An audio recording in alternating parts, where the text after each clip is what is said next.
Hello everybody, my name is Haro. Welcome to this video on Banker's algorithm for deadlock avoidance.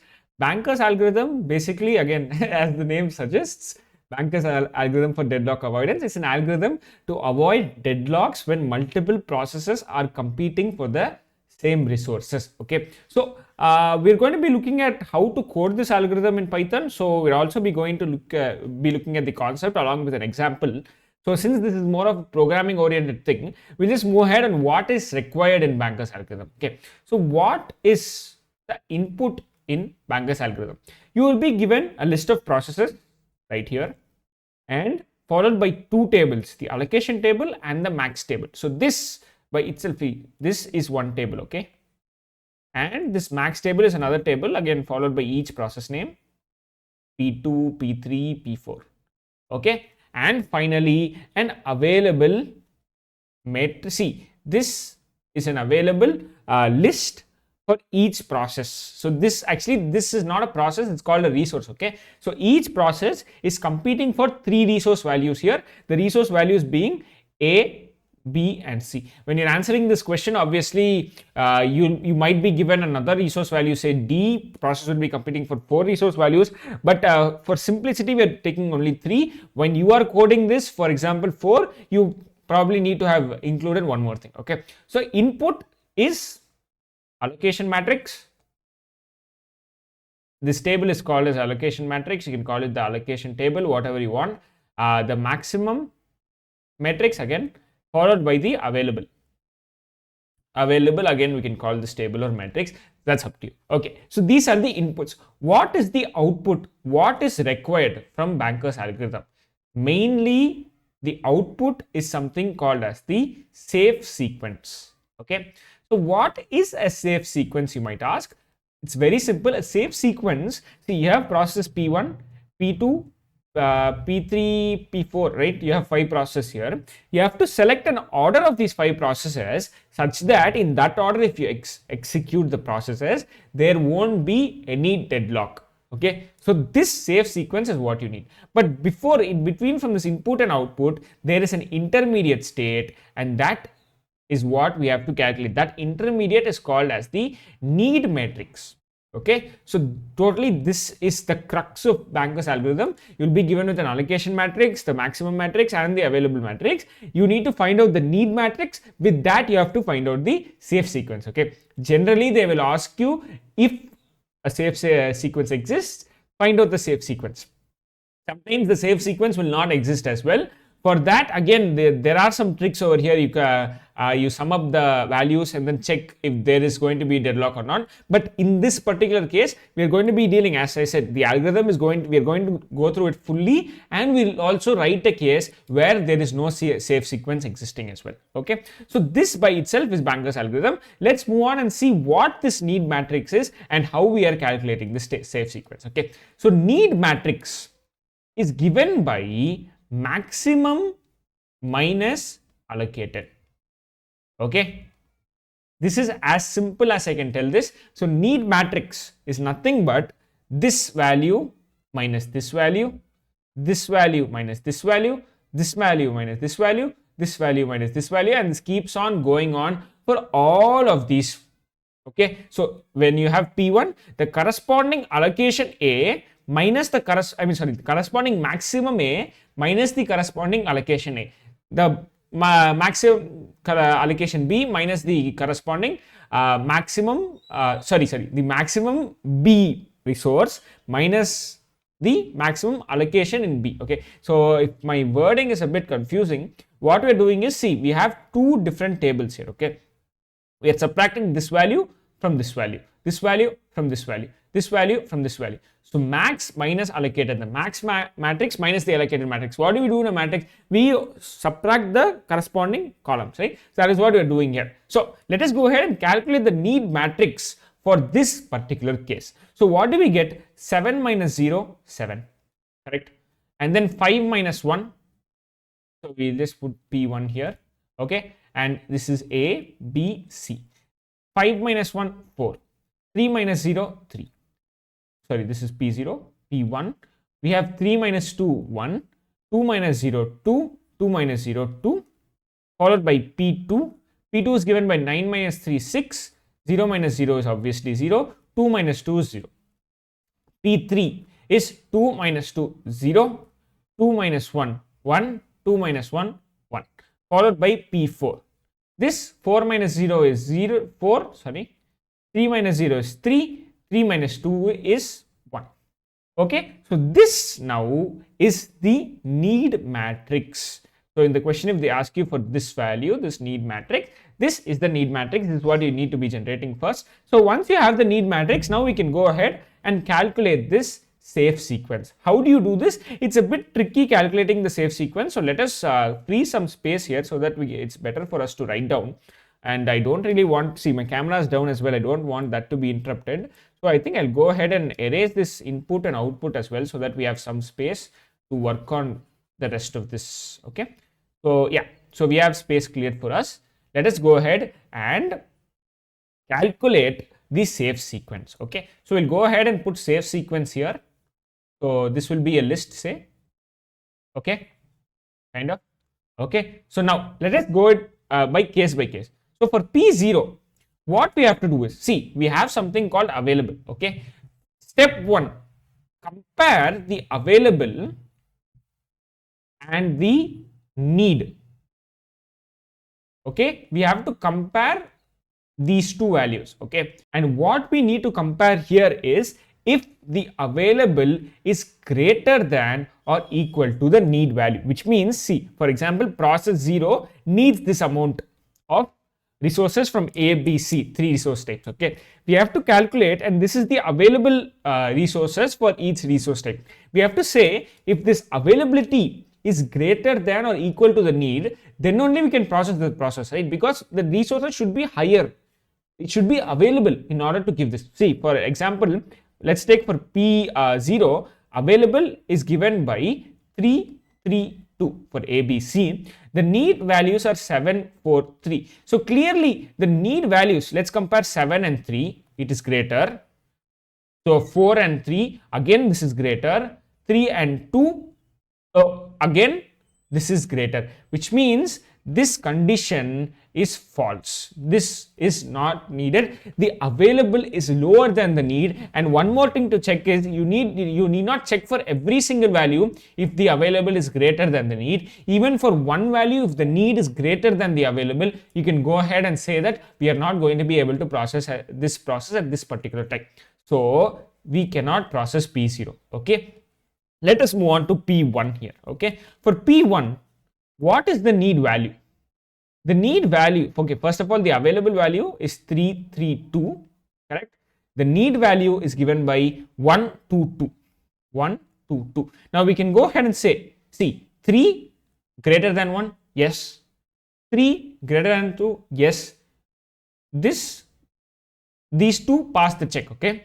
Now for 2, is 2 greater than 2? No. But we have told here that the available either has to be greater or equal to, which means 2 is obviously equal to 2.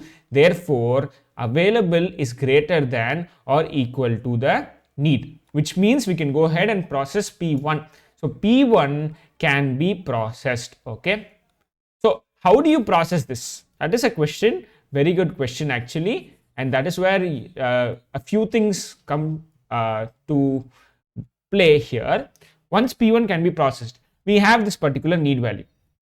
What we are going to do is, once P1 can be processed, whatever the allocated value of P1, this value 200, this value, we have to add with the available to generate a new available. Okay, basically we add the allocation values for all 3 resource types. In this case, 4 resource types, to take other cases, this value with the available matrix to generate what is the new available matrix, new available resources. In this case, available will now be equal to already available, which is 332, this value, plus the allocated for P1, since we are looking at P1 here, that is 200. Now the available matrix will be 502.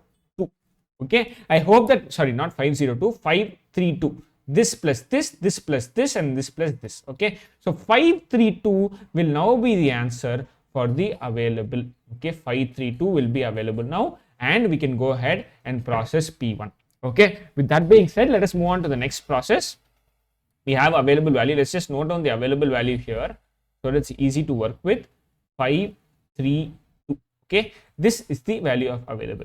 Okay, available is equal to this. Okay, now let's move on to the next process. The next process being P2. What is the available? We have to check if available is greater than or equal to need. Okay, so what is the available value? 532. Why? Because we've added since we processed P1. Now, what is the need value for P2? 600. One thing to note here, look, 3 is greater than 0. Yes. 2 is greater than 0. Yes. But 5 is not greater than 6. Which means, equal to, which means we cannot go ahead and process P2 because available is strictly not greater than need. All values, all resource types must be greater than the need values. Okay. So P2 cannot be processed. Okay. Let us move on to P3 now. So P2 is not processed. We'll come back to P2. Let's move on to P3 now. Okay. P3 available. Okay. And then we'll have need. Okay. So available is what? 5, 3, 2. Need value 0, 0, 1. Okay. Now let us check. 5 greater than 0. Yes. 3 greater than 0. Yes. 2 greater than 1. Yes.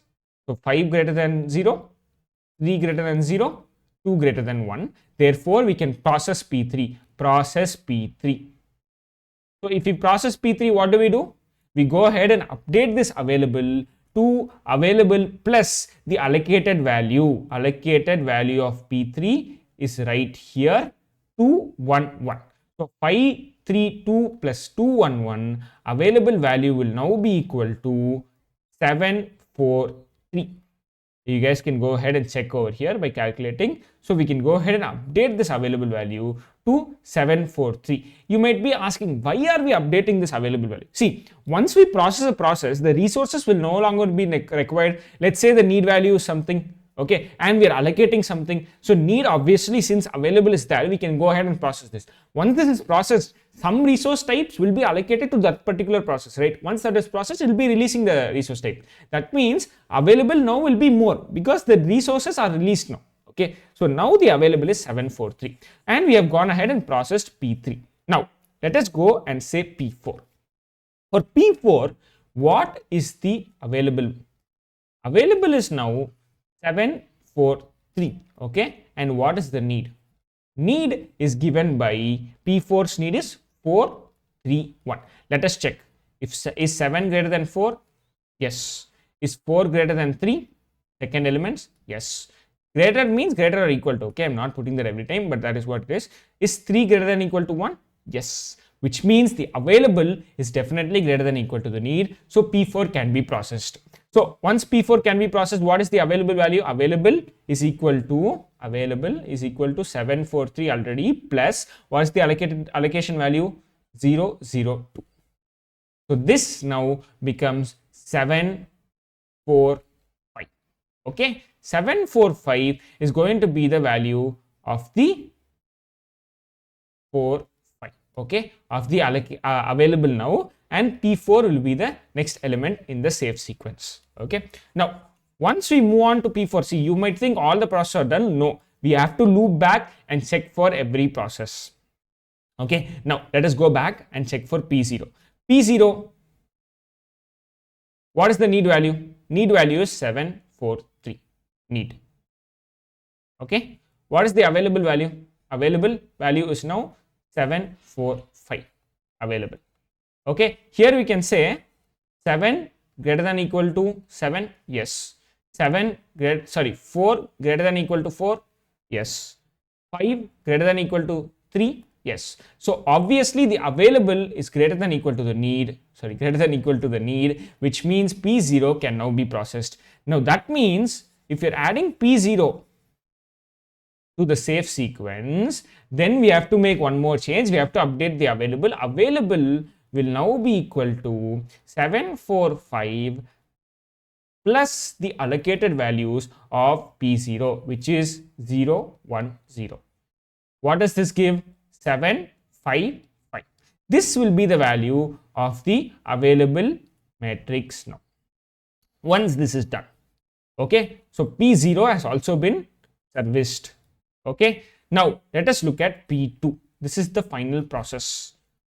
P2, what is the available value and what is the need value? Okay, available value is given by 755. Obviously, we're taking this from here. We are dynamically updating the available value. The need of P2 is 600. So obviously 7 is greater than 6. Yes. 5 is greater than equal to 0. 5 is greater than equal to 0. We are comparing this and this. Okay. Which means available is obviously greater than equal to the need. So P2 can also be executed. Now, once that happens, obviously we have to go ahead and update the available value. So available will now be equal to 755 plus what is the allocated value for P2? 302, which will give you 1057. Okay, so 1057 is the final value of this available matrix. Okay, so now if we go ahead and write the safe sequence in which order we have to execute this process to avoid deadlock. Safe sequence, I'm writing safe travels for some reason. Okay, safe sequence is now given by P1 followed by P3 followed by P4 followed by P0 followed by P2. Okay, this is the order in which we are going to be executing these processes. Okay, this is what you're supposed to find. They may ask you what is the final value of available as well. That also you can give. This by itself is the banker's algorithm. Okay, right. So now how are we going to apply this in Python? See, in order to apply this in Python, few things we have to keep in mind. Okay, number one, my suggestion is let us keep this allocation matrix and the maximum matrix as dictionaries. Okay, in this dictionary the key will be the PID, the values will be a list for each resource type. Okay, if that's A, B, C, D means you'll do 4 here, ABC means 3 here, so that will be a list containing those number of elements. Okay, in order to calculate the need, we simply iterate through this dictionary for that particular key value. What are the values? We subtract it and finally get the need matrix. So the need matrix will also be a dictionary. Okay, now obviously you can go ahead and implement this as lists also. These can be very well, it can be lists. Okay, in fact, if you want to print in this way from Python 3.7 and above, I think the dictionaries are also ordered data types only. So if you iterate through, you'll get obviously same answer only in the same order. But if you want actually, because we treat dictionaries as random data types, so you can go ahead and keep it in lists itself. The first value can be the PID followed by A, B, C. That is your wish. But for simplicity, we're going to be doing it as a dictionary. That is what we're going to do here. Okay, and obviously safe sequence will be a list like this. Safe sequence will be a list. And finally, this available also will be a list. Okay, because since there's only one. Okay, once that is done, okay, everything is okay. One boundary condition, generally when you're dealing with coding, we always deal with the boundary conditions because these are very straightforward only. What is the boundary condition here? Look, the boundary condition here is what if there is no safe sequence? What if there is no safe sequence? What does that mean? See, here we moved on to P2, right? P0 was not there. We did P1, P3, P4. Again, we repeated from P0 and P2. What if when we're repeating again the available is less than the need? Okay, what if again and again, see, we have this particular value for the available. Let's say there's a process coming P6, okay, and P6 need values, for example, let's say it's 11, 6 and 3, okay. Now if we compare with the available process, obviously the need is going to be greater, which means the process P6 cannot be executed, and since all other processes are completed, you cannot again loop back. If you loop back again, we'll come to P6 only. So now you see there's an infinite loop here, correct? And when are you going to stop this loop? Because we cannot write an infinite loop in our code. In that case, how do we handle this? Step number 1. Until how many times are we going to repeat this loop? So the idea is to introduce a new variable called not processed. Okay, this is an integer, okay, whose value is depending upon whether a process was processed or not. Imagine, for example, initially the value is 0. Okay, only two conditions. Step 1, in case the process is not processed, okay, we increment this by 1. Okay, and in case the current process is processed, we reset. Oh, I think you guys can't see me now. I'll just move this over here. Okay, yeah, in case it is not processed, we increment this by 1. In case it is processed, we reset this value to 0. This is an integer. I just want you guys to understand. Look, the safe sequence here, let me just copy this down over here, is P1, P3, P4, P0 and P2. Okay, now let us say initially we're looking at P0. P0 was not processed. The not processed value was 0 initially. Now it becomes to 1 because P0 was not processed initially. Then we move on to P1. P1 we process immediately, so we reset this value back to 0. Then we P2 again not processed, so we increment this by 1. We get the value 1. Okay, so and P3 is now processed, which means we can go back to 0. Now P4 is processed, so we reset this back to 0. Again resetting. And now we process P0, only 2 processes remaining. P0 is processed, so again reset to 0. If P2, again reset to 0. Now let us assume a case where no safe sequence exists. Okay, that means all these processes are not being able to execute. Initially the value is 0. Let's say P0 is not being processed, so this will be increased by 1. Then P1 is not being able to process, this will be increased by 2. Then we increase, see, P2 is also not being able to process, we increase it again by 1. Then P3 is not being able to process, we increase it again by 1. And P4 we are not able to process, we increase it again by 1. Now if we add these values, it becomes to 1, 2, 3, 4, 5. 5, which means if the safe sequence, this not processed value is 5, that means the safe sequence doesn't exist. Hear me out here. Why should it be 5? You can say, okay, we are taking 1, 2, 3, 4, 5. Only these 5 processes are there. Let's say 4 of them is being able to pass, only 1 is not being able to pass. Then the value will be 1 only. No, it won't be 5. Okay, hear me out. Here we are looking at the worst case. What is the worst case? None of these processes are able to be processed. In that case, the value will be 5. Okay. In any other case, let's say the value is only 1. Only P4 is not being able to pass. Let us loop it again. Again P4 will come. First P4 will come. This value will be 0 and be increased to 1. Again P4 will come. The value will now be plus 1, 2. Again P4, 3. Again P4, 4. Again P4, 5. So this 5 times if you loop over something, it's not going to be that much of a computer problem. Only if we infinite loop, it's going to be a problem. And if none of the processors are able to process, 5 will be the maximum value of this not processed. That we know. 5 is a very low process value here because there are only 5 processes. The maximum value for the not processed entity, the integer, is going to be the total number of processes, correct? The maximum value here is 5 because there are 5 processes. Let's say that up to P10 is there, then again the value will be 10 in case there are no process being able to process. We are saying, if let us loop till we hit this maximum number. After that you break that loop. Once you break that loop, you can easily find out, because now if you break the loop, again, if you go ahead and rewind this video, we're only adding a value back to the safe sequence if that is being processed, which means, let's say a P4 is not being able to process here, that means this will be the safe sequence, this temporary safe sequence. This is not the answer. What we can do, once we break over that loop, if we check this value, this length is less than the number of processes, we can go ahead and say that there is no safe sequence, because one kept looping. We broke that loop. Then we came, okay, there are 5 processes, only 4 processes are there in the safe sequence, which means one process never entered the safe sequence, which means totally there doesn't exist a safe sequence. This is the extra case we are bringing to program. Okay, we are taking a variable called not process. We are calculating what is the maximum of this. In case there is no process, the process is not processed, we increase this value by 1. Theoretically, this value will maximum be the number of processes, because no process, if it is being processed, that means the maximum number of this variable is going to be the number of processes.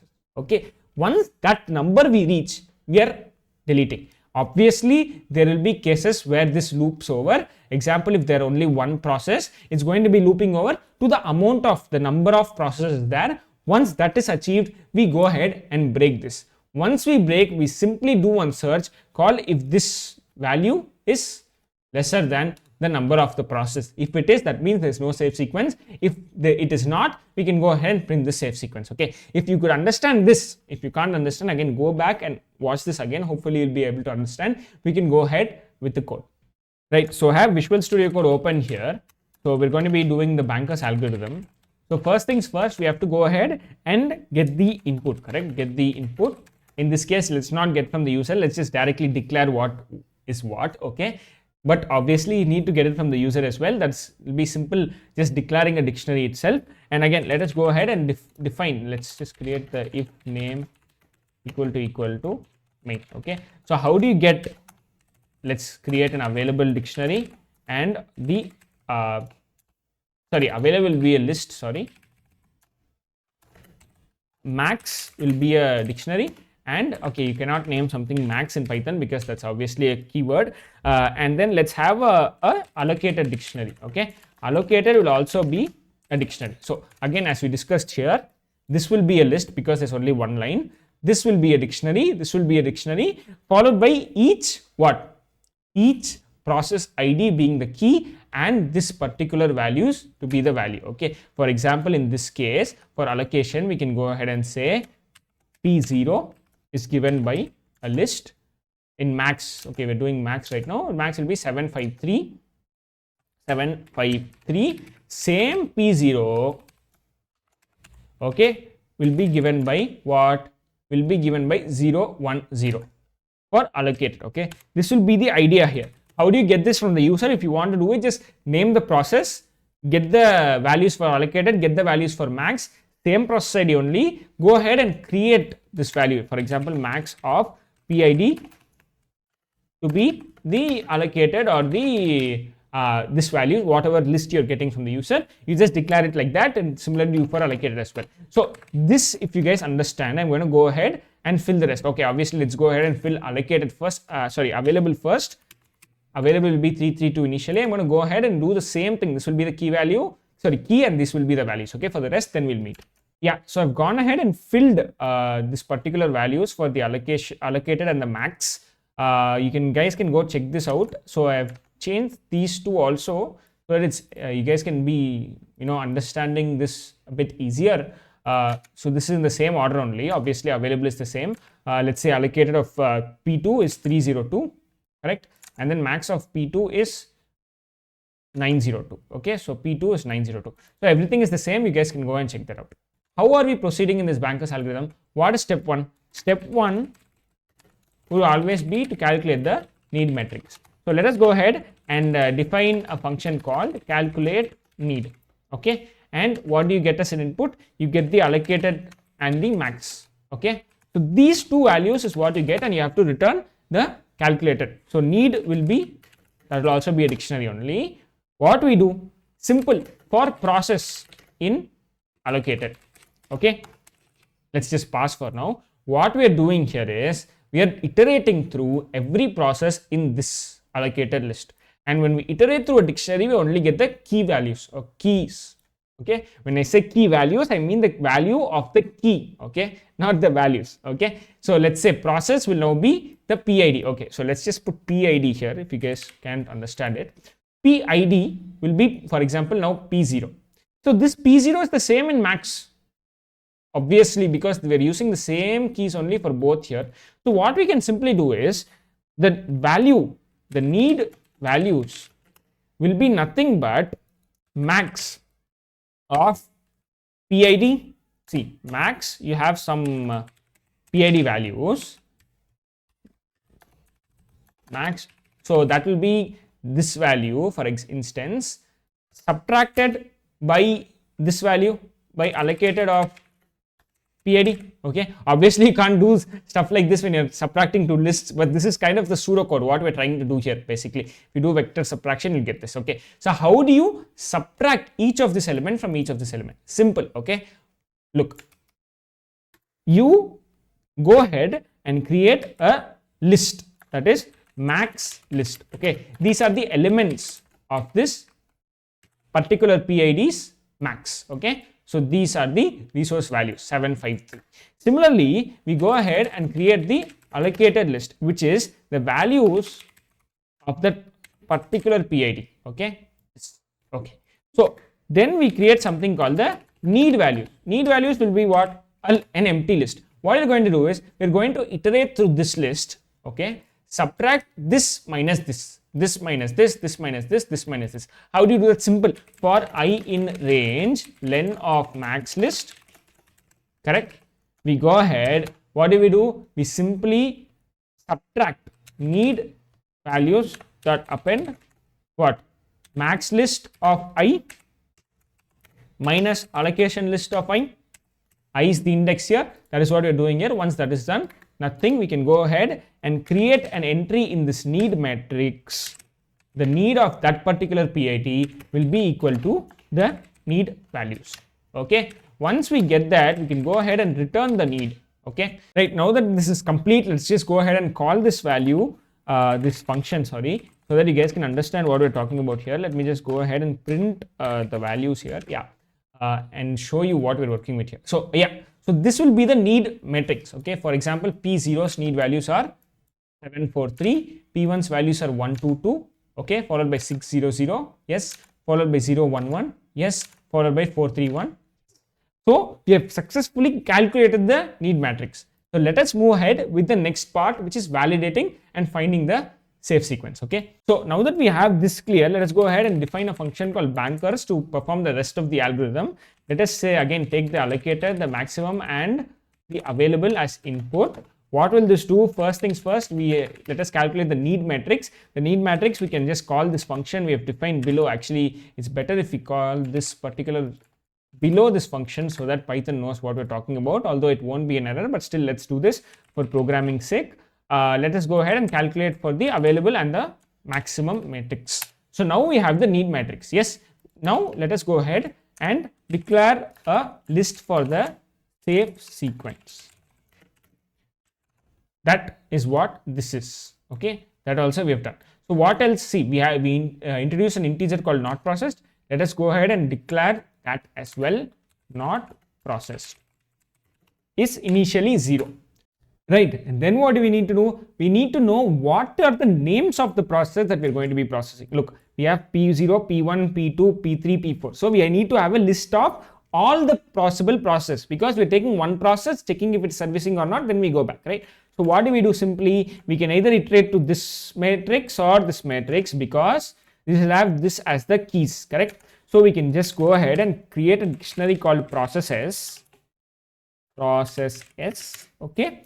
And we can go ahead and iterate through for P in allocated, for example, we can go ahead allocated. Let me just go ahead and fix that spelling right there. We can go ahead and append this process dot append the what? PID. This is nothing but the PID. Okay. Now I can again go ahead and print this processes. So you guys know what we're talking about. Let's just go ahead, remove this print statement, and instead of going for calc need, let's just go ahead with the direct bankers algorithm. We have allocated, max, and then available. Let us pause that too. Okay. So now if we run this, we get P0, P1, P2, P3, P4, which is the list of all the processes. Okay. Now that we are understanding that we have the list of all the processes that we are executing, we can go ahead and write the algorithm. Okay, so now that that is clear, we're just taking all these PIDs, we can go ahead and address this particular case here. This not processed integer, what will be the boundary condition in case no process gets executed? It will be the number of process. That means we need to find out the number of process. The number of process given by what we just call total process. The number of process given by what? Len of this particular process list is going to be the number of process. Okay, and what do we look? Let us now go with the rest of the algorithm, and we have to loop this while the number of total processes, or wait, the not processed value is less than the number of total processes. In case it's equal also, that means we have reached that condition, we can go ahead terminate that loop. Okay, Once that is done, let us check if this actual safe sequence is found or safe sequence is not found. Now, once we have this particular condition here, what do we do? Simple. Let us check if the process can be serviced. When I put this, you might ask, what process are we checking here? Correct? Here we have these values P0, P1, P2, P3, P4. That is why we have this particular list over here. We are simply going to go ahead and just pop one particular PID, pop of 0. We can take this value, this value, this value, this value, this value. When now we can check if this process can be serviced. Okay, process can be serviced. How do we check that? Say, let us, that is why we are using this PID and this dictionary. If I go, for example, we have P0, okay, and I check allocated or away need of P0, I get some value, correct, similar to this. Then I already have available. Okay, so if I want to compare two particular lists in Python, for example, let me just go and print, okay, 55 comma 20 is greater than 25 comma 20. What will be the answer here?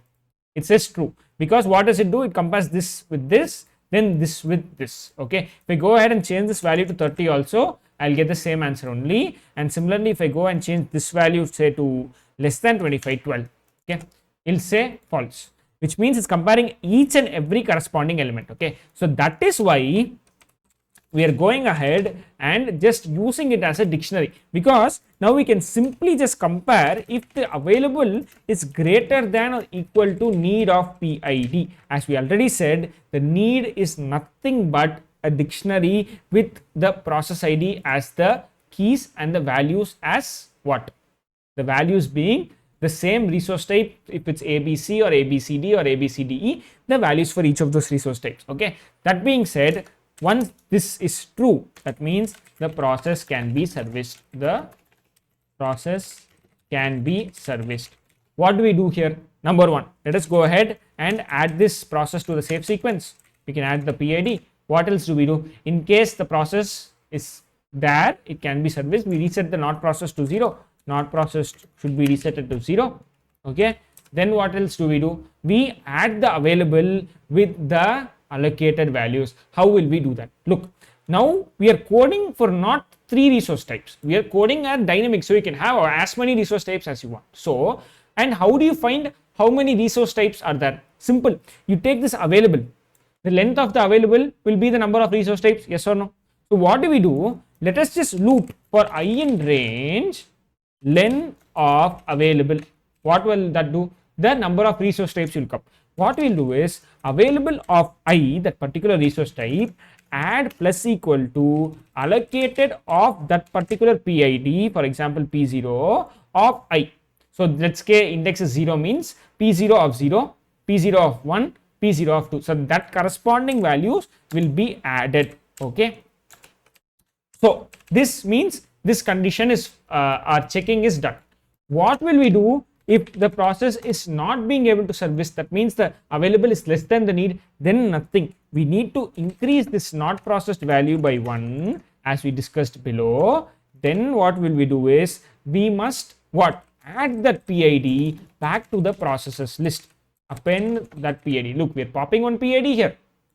Where are we popping? We're popping on PID here. We are just adding this PID back.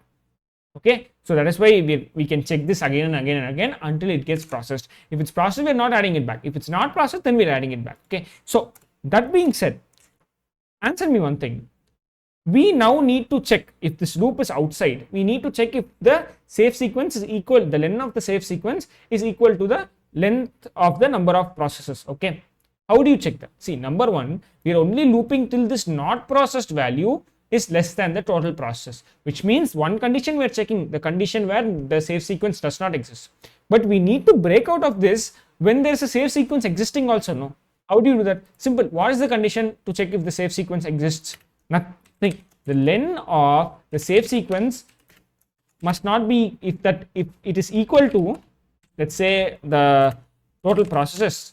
That means we can break out of this loop, correct? So how do you do that? See, until it's not, you can loop. If not, you have to break out of the loop. We simply put an AND. these two statements. Okay, while this also is not true, while the safe sequence is, the len of the safe sequence is not equal to the number of processes, and the number of not processes also equal to not total number of processes. In that case, that means the algorithm is unfinished. So we continue looping it. Okay, once we have two conditions, how do we check with which condition we have broken? Simple, you just copy down one condition, okay, and then create an if statement. If, just paste this condition. What does this condition mean? If the len of the safe sequence is not equal to the number of processes, that means you can go ahead and print no safe sequence possible. Else what do? We print safe sequence possible, followed by the safe sequence, right? So you print the safe sequence, you put the star followed by the list to unzip that list. Okay, then we can declare a separator also, which we can go ahead and put as an arrow mark. Okay, so once this is done, we can also go ahead and print the available also. In this case, print available at the end. If that's needed, we can go ahead and print the available as well. Okay, now if we go ahead and run this particular program for this input value, we can see that the safe sequence is possible. We can say that the P1, P3, that was the safe sequence, right? P1, P3, P4, P0, P2, P1, P3, P4, P0, P2, yes. And the final value of the available is 10, 5, 7. It is 10, 5, 7, which means we have successfully coded the banker's algorithm. Okay, this is everything you need to know about the banker's algorithm. Even though it may be a little bit confusing, this is the concept. Okay, in Python, see, since we're doing this while loop, we need to break that loop somewhere. That is why I'm introducing this whole integer. Again, if that is a bit complicated, I suggest you watch this video again to understand what is it we are doing. We're simply putting boundary conditions so that the system knows when to terminate. Okay, that is what we are doing. If you could understand this video, my suggestion is to work this out on your own. This code will obviously be on the GitHub. I'll upload two versions. One is where we are using a dictionary to keep track of all these values. I have another version also here with a nested list.